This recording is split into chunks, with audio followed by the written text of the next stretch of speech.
Hit TV YouTube channels లో మీ వ్యాపార ప్రకటనలకు మరియు ప్రమోషనల్ ఇంటర్వ్యూస్ కోసం వెంటనే సంప్రదించండి. నమస్కారం గురుగారు. ఓం శ్రీ మాతే నమః. జై శ్రీమన్నారాయణ. గురుగారు, మామూలుగా మనకి చాలా మందికి చదువు కాగానే మెయిన్ కోరిక ఏముంటుంది? ఉద్యోగంలో సెటిల్ అవ్వాలనే ఉంటుంది. మంచి ఉద్యోగంలో సెటిల్ అవ్వాలి అంటే అటు ప్రైవేట్ కానివ్వండి, ఇటు గవర్నమెంట్ అయితే ఇంకా చాలా మంచిది. కాకపోతే ప్రైవేట్ అయినా స్థిరంగా ఉండిపోయేలా ఒక మంచి సంస్థలో ఉద్యోగం రావాలి అంటే, లేదా ఉద్యోగం వచ్చిన దాన్ని నిలబెట్టుకోవాలి అంటే ఎవరిని పూజించడం వల్ల మంచి ఫలితాలు ఉంటాయంటారు? అంటే ఎవరైనా సరే ఏంటంటే ప్రైవేట్లో కానీ గవర్నమెంట్లో కానీ ఉద్యోగం కొంతమంది ఏం చేస్తారంటే కొన్ని రోజులు ఒక దగ్గర చేస్తారు, అది నచ్చక వేరే దగ్గరికి వెళ్తారు. ప్రైవేట్ జాబ్లో ఏంటంటే ఎవరికి నచ్చపోయినా మనమే వెళ్ళాలి, మనకు నచ్చపోయినా మనం వెళ్ళాలి, అక్కడ అధిపతికి నచ్చపోయినా మనమే వెళ్ళాలి, కంపెనీ నచ్చపోయినా మనమే వెళ్ళాలి. అదే గవర్నమెంట్ జాబ్ అయితే కొంచెం అలా డిస్టర్బెన్స్ అనేది వస్తుంటుంది. ప్రమోషన్ రాలేదనో లేకపోతే ట్రాన్స్ఫర్స్ కాలేదనో వాళ్ళకున్న డిస్టర్బెన్స్ వాళ్ళకు ఉంటాయమ్మా.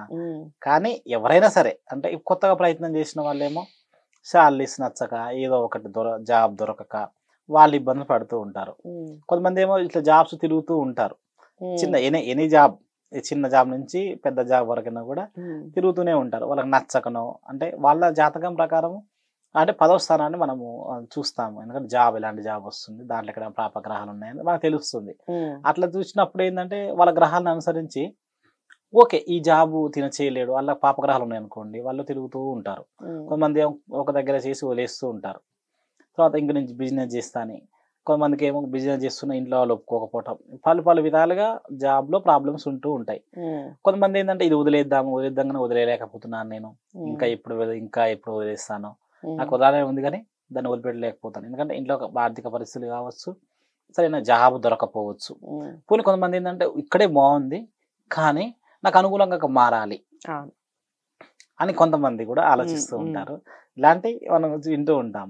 ఎలాంటి వాళ్ళైనా సరే మీరు ఏం చేస్తారంటే పెద్దగా మనం పూజలు చేయాలి, వ్రతాలు చేయాలని ఏం లేదమ్మా. నేను ఒక మంత్రం చెప్తాను, మీరు ఎప్పుడైనా అక్కడ ఉండి మీరు ఒక 108 సార్లు జాబ్లో ప్రాబ్లమ్స్ వచ్చినప్పుడు ఇలా అనుకోండి. లేకపోతే జాబ్కు ప్రయత్నం చేసే వాళ్ళు కూడా నాకు అక్కడే నేను సెటిల్ అయ్యే జాబ్ దొరకాలి అనే విధంగా మీరు సంకల్పం చేసుకొని మీ కులదేవత ఎవరున్నా సరే మనసులో స్మరించుకోండి.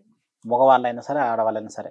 నేను చేయలేను కదా, మా అబ్బాయి బదులు నేను చేయొచ్చు అంటే లేదు, అలా చేయకూడదు. ఎవరికైతే కావాలో వాళ్ళే చేస్తేనే ఎక్కువ మీకు పుణ్యం దొరుకుతుంది, మీకు అనుకున్న కోరిక నెరవేరుతుంది.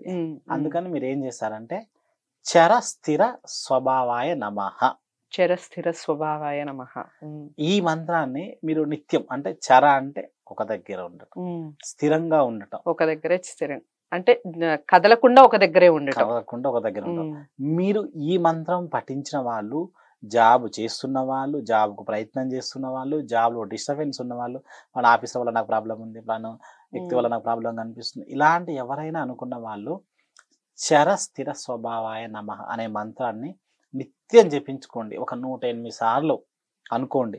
ఇంకా ఎక్కువ అనుకోండి, ఇంకెక్కువ టైం దొరికింది అనుకోండి, ఈ టైం పఠించాలా, ఈ టైం పఠించకూడదా, తిన్నాక పఠించవచ్చా, పలు విధాలు రకాలుగా అనుకుంటుంది. ఎలాంటి నియమాలు లేవు, ఎప్పుడు నిత్యం పఠిస్తూ ఉండాలి. నాకు జాబ్లో సఖ్యత ఉండాలి, నాకు జాబ్లో స్థిరత్వం ఉండాలి, నాకు జాబ్లో గ్రోత్ ఉండాలి అనేది మీకు మనసులో మీకు దేవుడు ఉంటాడు. ఫలానా దేవుడిని నమ్ముకున్నా మంచిగా అవుతుందని మీరు అనుకుంటారు కదా, అలా నాకు ఎలాంటి దేవుడు అనుకుంటే మీ అమ్మ నాన్న కాళ్ళు ముక్కైనా అలా ఆశీర్వాదం తీసుకొని మీరు ఈ మంత్రం చదువుకోండి. ఈ మంత్రం చదువుకోవడం వల్ల మీరు ఎక్కడ కూడా జాబ్లో మంచి స్థిరత్వం అనేది ఏర్పడుతుంది. ఓకే, చర స్థిర స్వభావాయ నమః.